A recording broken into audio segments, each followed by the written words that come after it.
오늘 저와 함께 이야기 나눌 분은 예래동 주민 진경표님입니다.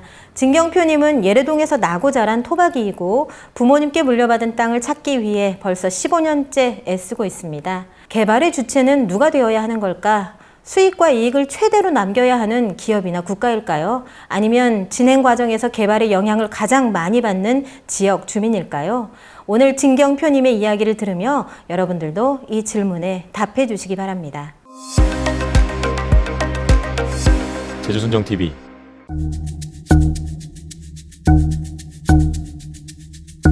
강제 수용 당한 지는 2007년 1월 달에 강제 수용 당했고요. 법적으로는 그 수용을 이제 하면 소유권이 넘어가기 때문에 제가 법적으로는 아무런 주장을 할 수 없습니다. 그 원래 네. 도시계획시설 사업은 수용이라는 것은 상대방이 동의 없이도 소유권이 이전이 가능합니다. 토지수용위원회 재결을 거치면 토지수용위원회는 9명 정도 구성이 되는 걸로 알고 있고요. 도지사가 임명하게 되어 있습니다. 숙박시설 사업은 공익사업이 아니죠. 그래서 저는 법적으로 수용당할 때도 이건 숙박시설 사업은 공익사업이 아닙니다고 제출했어요. 그런데 그것까지 의견을 다 무시하고 수용했죠. 그래서 저는 이제 이후에 이건 좀 법으로 싸우면 문제가 좀 있을 거고 일부 승소할 가능성도 조금 있다라는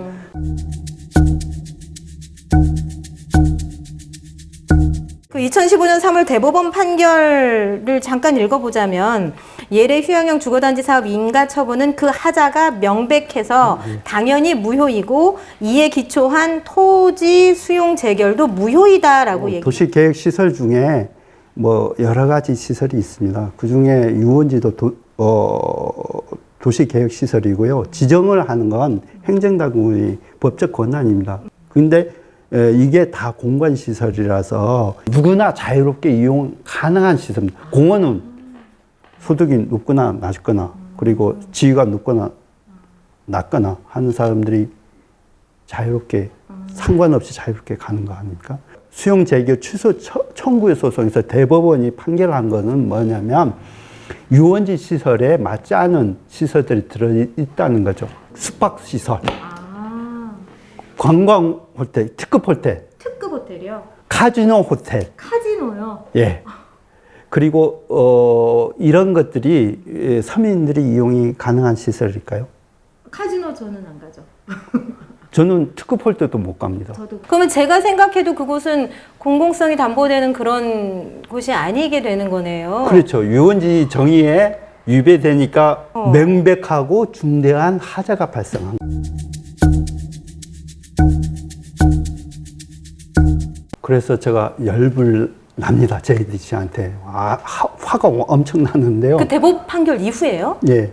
당연히 공공기관이면 법적으로 문제 있으면 이제 이건 공익성인 사업이 아니니까 도민들을 위해서 공공사업을 진행해야겠다고 생각해야 되는 게 상식적인 수준이죠. 근데 알다시피 특별법을 고칩니다. 법을 고쳐요? 예. 유원지면 숙박업소를 짓지 못하게 되어 있는데 유원지 전체 면적의 30%의 숙박업소를 설치할 수 있다고 특별법을 고치고 요게 국회의원에 통과됩니다. 특별법을 고치기 때문에 수용이 다시 가능합니다. 언제든요? 언제든 다시 이 땅을 뺏길 수 있는 거군요. 예. 그러니까 법적으로 저는 제주시 보고 절차를 진행하라. 나는 싸우겠다라고. 그러니까 분양용 콘도인데요. 그 외국인, 특히 말레이시아, 동남아시아도 돈이 많이 갖고 있는 사람한테 그때 당시 소문이 30억짜리 건물이라고 합니다. 직접 이해 당사자는 토지주고 JDC가 사업 시행자이기 때문에 이 사업을 어떻게 해야 될 것인가를 논의해야 되잖아요. 대화 자체를 거부합니다. 이 특별법을 고치기 위해서 그쪽으로만 올인하겠다고. 내년은 토지주는 대화 안 해. 그래서 딱 한 번만 대화하고 나서 그 후로 대화한 적이 없습니다. 아니. 대법원 판결을 나오고 나서 첫 번째 대화할 때 저도 참여했는데요.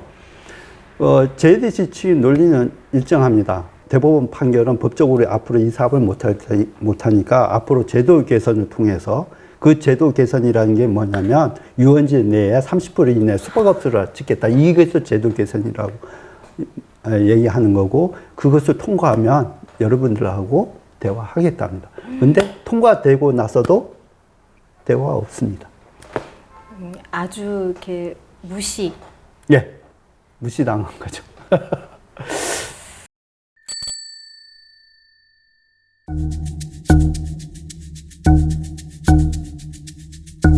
대법원 판결 이후에 2019년 여름이었나 제주도청 앞에서 1인 시위 계속 하셨잖아요. 대법원 확정 판결 받고 이 사업은 법적으로 중대하고 명백한 하자가 있기 때문에 행정위에서도 효력을 발생해야 되잖아요.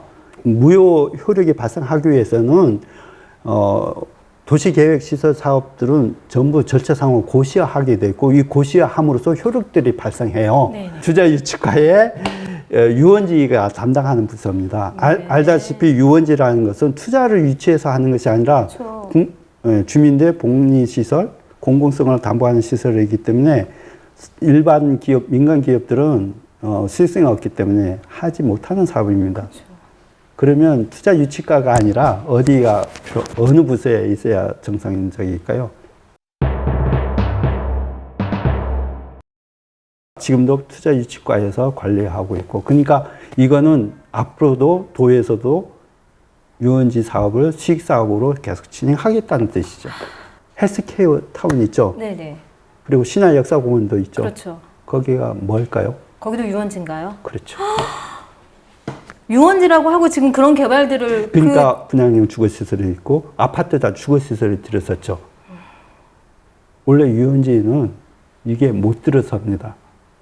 근데 토지주들이 처음에 문제 제기하다가 수용 절차에서 포기해가지고 거기는 이제 법적으로 싸움을 할 수 없는 상태가 됐고 예래는 끝까지 이제 법적으로 싸워서 오늘날 이 성과가 나타난 거죠.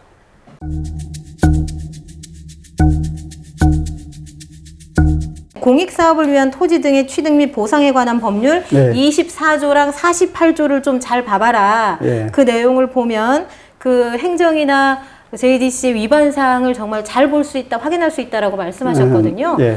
그럴 그러니까 때는 토지 사용할 수 없을 때는 사업 시행자는 지체 없이 뭐냐니까 사업 지역을 관할하는 시도지사에게 신고를 해야 돼요. JDC는 신고하고 토지 소유자 저 같은데 토지 진경표님에게 네. 및 관계인 이 모든 사람에게 이 사업을 할 수 없다고 통지를 해야 돼요.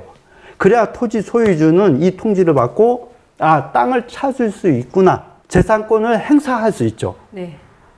JDC는 이 재산권을 행사하는데 아무런 무시를 한 거죠. 그래서 토지 소유자는 재산권을 행사를 할 수 없고 결국은 어떻게 해야 된다? 반환 소송을 해야 돼요, 법적으로. 그렇지 않으면 이 땅을 찾을 수 없어요. 소송을 하지 않으면 토지 소유주들은 찾을 길이 없어요. 근데 중요한 건 이 사업 시행자가 신고를 안 해도 도지사는 수용 없을 때는 고시를 해야 돼요. 근데 그 기회를 다 무시하고 있죠. JDC와 도지사가 그렇죠. 행정이 소송을 해야만 너희들은 찾을 수 있어. 라고 하는 거예요.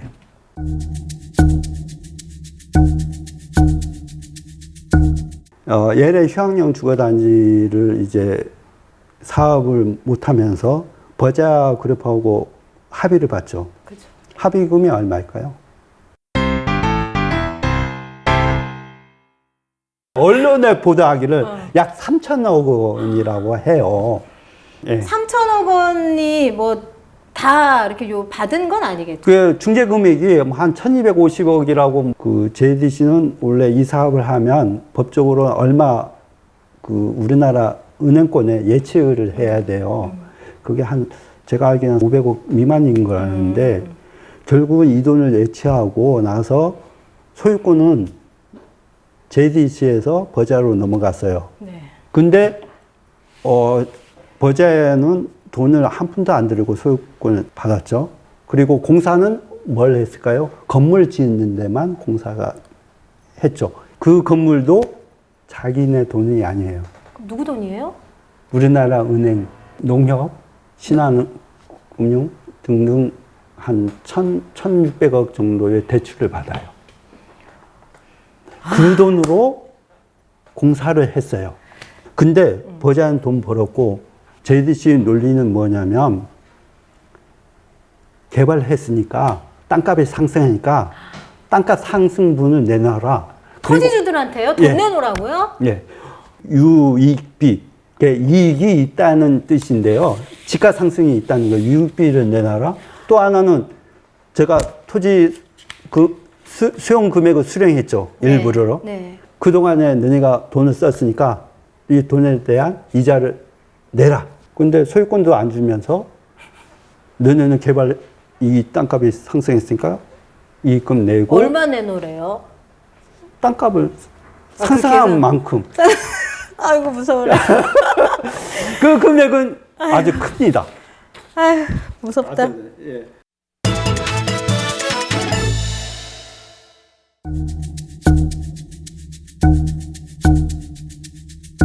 (48조가) 반환 및 원상 회복의 의무라고 되어 있네요. 예. 사업을 막 하다가 뭐 더 좋게 땅을 만들 수도 있지만 더 나쁘게 만들 수도 있잖아요. 그렇죠. 원래 목적에 사용할 수 없게끔. 그래서 저는 농사 짓고 싶으니까 원상 회복해라. 요구하면 네. 당연히 사업 시행자는 따라야 된다는 의무 사항이에요. 의무네요. 의무. 예. 이제 소유권을 찾은 후에 농사를 지으려고 하다 보니 거기에는 농사가 지을 수 없는 땅으로 변모됐고요. 그리고 또 하나는 도로가 일부 한 120평 정도가 이제 도로가 개설돼 있어요. 그래서 제가 이제 이 도로를 된 땅을 불법적으로 조성돼 있기 때문에 농사 지을 수 있게끔 도로 시설 철거하고 그동안에 내가 수용당해서 2007년도 1월 달부터 수용당했기 때문에 토지를 사용할 수 없기 때문에 이 사용할 수 있는 금액을 내가 청구했죠. 손해배상 청구를 했습니다. 이유진 씨는 원래 마늘 농사를 지었던 이 땅에 JDC가 설치한 도로를 철거하고 강제 수용 이후 발생한 경작 손실 등에 대해서도 배상하라며 추가 소송을 제기했고 1심 법원이 진 씨의 손을 들어줬습니다. 아직도 진행형이라는 것이 저는 너무 충격이고 놀랍고 법을 막 고치고 이런 무소불위의 권력을 가진 JDC가 앞으로 어떻게 할지 좀 두렵네요. 저도 들었습니다. JDC는 법적으로도 강제할 수 없는 조직인가? 양용찬 여사가 제주의 특별법을 철폐하라면서 분신하셨던 사건도 있고 그때 당시에도 도민을 위한 주민에 의한 사업을 진행하라고 주장했던 부분이거든요. 그랬죠. 개발의 이익은 한 집단이나 한 계층이나 한 일부분 사람들이 갖고 있으면 안 되는 것은 분명합니다. 누구 돈인지 알 수 없는 그런 자본들은 제주도에 들어오면 안 된다는 거죠. 그런 자본들은 걸러내고 그리고 정당하고 명백한 자본들이 그리고 이 자본이 여러 연대할 수 있는 지역 주민들하고 협의해서 연대해서 개발해야 된다는 땅을 찾고 도로 철거되고 농사 짓고 그리고 손해배상도 받아내야 되겠습니다. 응원해 주십시오.